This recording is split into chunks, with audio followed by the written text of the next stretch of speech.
Olá, tudo bem? Continuamos a nossa série de estudos sobre temas do Evangelho de João. Hoje, testemunhas de Jesus entre samaritanos. Vamos orar? Grande Deus, nos abençoe no estudo da tua palavra. Em nome de Jesus. Amém. A palavra de Deus diz em João 3,16 que Deus amou o mundo de tal maneira que deu o seu Filho unigênito, para que todo aquele que nele crê não pereça, mas tenha a vida eterna. Que mundo é esse? Esse mundo envolve os homens judeus e que procuram a Jesus de noite. E envolve também a mulher samaritana que encontra Jesus durante o dia. A salvação ela é inclusiva, não exclusiva. A mulher samaritana testemunha sobre Jesus dizendo: "Vejo que tu és profeta." O povo samaritano testemunha sobre Jesus dizendo: "Este é verdadeiramente o Salvador do mundo." Os fariseus traziam vários desafios para a missão de Jesus, e sabendo disso, em alguns momentos, Jesus se retirou do local onde estava para não ter nenhum tipo de embate. João 4, de 1 a 3 diz: "Quando, pois, o Senhor veio a saber que os fariseus tinham ouvido dizer que ele, Jesus, fazia e batizava mais discípulos que João, deixou a Judéia, retirando-se outra vez para a Galiléia." Comentário Bíblico, volume 5, página 1036, diz assim: "Os fariseus tiraram vantagem dos ciúmes dos discípulos de João devido à crescente popularidade de Jesus, na esperança de criar dissensão entre João e Jesus e, dessa forma, prejudicar os esforços de ambos. Para evitar isso, Jesus então se retira da Judéia." Então, para se retirar da Judéia mais ao sul, temos Jerusalém na Judéia, e ele vai em direção à Galiléia. Mas no caminho para a Galiléia, ele passa por Samaria. E em Samaria tem uma cidade chamada Sicar. Então, saindo do sul para o norte, ele passa por Samaria. Era-lhe necessário atravessar a província de Samaria. Chegou, pois, a uma cidade samaritana chamada Sicar, perto das terras que Jacó dera a seu filho José. Estava ali a fonte de Jacó.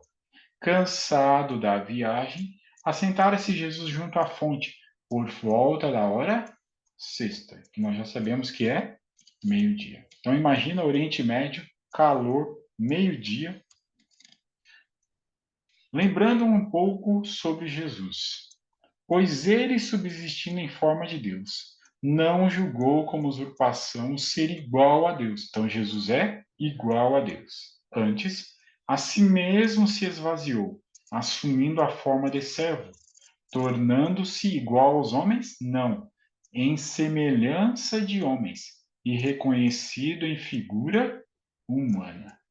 Jesus, cansado da viagem, se tornou semelhante a homens, reconhecido em figura humana, mas não igual aos homens. A própria palavrinha grega usada para igual é diferente da palavrinha grega usada para semelhança. Não devemos ter qualquer dúvida acerca da perfeita ausência de pecado na natureza humana de Cristo. Ele, Cristo, é um irmão em nossas fraquezas, mas não em possuir idênticas paixões. Jesus poderia pecar? Sim. Mateus apresenta que o próprio inimigo veio tentar a Jesus. Ele poderia pecar, mas ele venceu. Jesus tinha pecado em si, gostar do que não presta, ter medo de Deus? Não. Percebe? Semelhante aos homens, mas não igual. Nisto veio uma mulher samaritana tirar água. Disse-lhe Jesus: "Dá-me de beber." Pois seus discípulos tinham ido à cidade para comprar alimentos. Disse a mulher samaritana: "Como, sendo tu judeu, pedes de beber a mim, que sou mulher samaritana?" Os judeus não se dão com os samaritanos. Todos são descendentes do mesmo Abraão, Isaque e Jacó. Mas, depois do reinado de Saul 40 anos, Davi 40 anos, Salomão 40 anos, o povo depois de Salomão se dividiu. 2 tribos ao sul, Judá e Benjamim, 10 tribos ao norte. As tribos ao norte foram conquistadas pelos assírios em 722 e 721. Os assírios usavam um método: misturar os povos que eles conquistavam. Até eles se entenderem, né? Fazerem uma rebelião, eles descobriam e terminavam aquilo.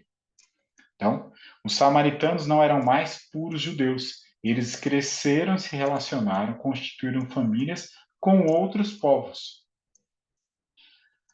Eles não se dão com os judeus. Agora, Jesus, judeu, pede ajuda para uma mulher samaritana. Negociar com os samaritanos em caso de necessidade era, na verdade, reputado lícito pelos rabis. Qualquer contato social com eles, porém, era condenado. Comprando comida, os discípulos estavam agindo em harmonia com o costume da nação. Então, eles irem até a cidade da Samaria comprar alimento, permitido. Relacionar-se como Jesus está fazendo com a mulher era condenado. Jesus está dizendo que não pensa como os judeus de seus dias. Ao sentar-se à beira do poço, Jesus desfalecia de fome e de sede. Longa fora a jornada desde a manhã, e agora dardejavam sobre ele os raios do sol de meio-dia. A sede era-lhe acrescida ao pensamento da fresca e refrigerante água, ali tão perto, e todavia inacessível para ele. Replicou-lhe Jesus: Se conheceras o dom de Deus, e quem é que te pede, dá-me de beber, tu lhe pedirias, e ele te daria água viva. Respondeu-lhe a mulher: Senhor, tu não tens com que atirar, e o poço é fundo. Onde tens água viva? Jesus agora muda de uma realidade física para uma realidade espiritual. Ele começa a argumentar sobre a água viva. O Antigo Testamento fala sobre água viva. Jeremias 2 diz: O meu povo, a mim me deixaram o manancial de águas vivas e cavaram cisternas que não retêm as águas. Jesus não está falando de água literal, ele está falando de uma água espiritual, o relacionamento com Deus. Ezequiel 36 diz também: Então aspergirei água pura sobre vós, e ficareis purificados. Porei dentro de vós o meu espírito. Ser lavado pela água viva, pela água pura, é reconhecer a orientação do Espírito Santo, obedecer e seguir as orientações do Espírito Santo. Ser batizado diariamente com o Espírito Santo, através do conhecimento da vontade do Espírito Santo. O próprio Jesus diz assim: Levantou-se Jesus e exclamou: Se alguém tem sede, venha a mim e beba. Quem crê em mim, como diz a Escritura, do seu interior fluirão rios de água viva. Isto ele disse com respeito ao Espírito que haviam de receber os que nele crescem. Percebe? Não há como separar o ensino do Espírito do batismo diário do Espírito Santo. É a mesma coisa. É a mesma coisa. És tu, porventura, a mulher argumenta, maior do que Jacó, o nosso pai, que nos deu o poço, do qual ele mesmo bebeu, e bem assim seus filhos e seu gado? Jesus era maior do que Jacó? Sim, maior. A mulher insiste em ficar em questões físicas. Jesus argumenta dizendo: há água espiritual através do meu espírito. Olhava atrás aos pais a mulher, ao passo que a esperança desses antepassados, o próprio Messias, estava ao seu lado e ela o não conhecia. Quantas almas sedentas se acham hoje junto à fonte viva e olham todavia à distância, em busca das fontes da vida, próximos da palavra, orações respondidas há mais de 2000 anos, mas insistem em não seguir a vontade de Deus, não ler, compreender, guardar, próximos do Salvador, mas vivendo como pessoas distantes. Jesus mudou então abruptamente a conversa. antes que essa alma pudesse receber o dom que ele ansiava conceder-lhe, seria preciso que fosse levada a reconhecer seu pecado e seu Salvador. Qual é o pecado dessa mulher? De acordo com a palavra de Deus, existem dois motivos para um novo casamento. Primeiro motivo, Mateus 19. Eu, porém, vos digo: quem repudiar sua mulher, não sendo por causa de relações sexuais ilícitas, e casar com outra, comete adultério. Então, primeiro motivo para um novo casamento, relações sexuais ilícitas. Segundo motivo para um novo casamento. Porém, se morrer o marido, estará livre da lei, não será adúltera se contrair novas núpcias. Aí estão de maneira bem clara, na palavra de Deus, dois motivos para um novo que permitem um novo casamento. Mas tudo indica que essa mulher não está seguindo a orientação da palavra de Deus. Disse-lhe Jesus: vai, chama teu marido e vem cá. Ao que lhe respondeu a mulher: não tenho marido. Replicou-lhe Jesus: bem disseste, não tenho marido, porque 5 maridos já tiveste, e esse agora que tens não é teu marido. Então, está em adultério, né? Isto disseste com verdade. Senhor, disse-lhe a mulher, vejo que tu és profeta. Então, a capacidade de Jesus em dizer algo muito particular da mulher, sem a conhecer, ou os dois não se conhecem ali, né? Só a partir daquele momento, indica que Jesus é alguém superior. Ela então intitula Jesus como profeta. A ouvinte tremeu. Misteriosa mão estava voltando às páginas de sua vida, apresentando aquilo que esperava manter oculto, sempre oculto. Quem era esse que podia ler dos segredos da vida? Acudiram-lhe pensamentos da eternidade, do juízo vindouro, quando tudo o que é agora oculto será revelado. Para nos condenar? Não, para argumentar a favor da nossa salvação. A esse clarão despertou a consciência. O objetivo de Jesus foi alcançado. Antes de continuar falando sobre as bênçãos da água viva, Jesus precisava que ela se arrependesse e decidisse mudar de vida. Nossos pais adoravam neste monte. Vós, entretanto, dizeis que em Jerusalém é o lugar onde se deve adorar. A mulher foge desse assunto e agora o intuito dela é focar no lugar de adoração.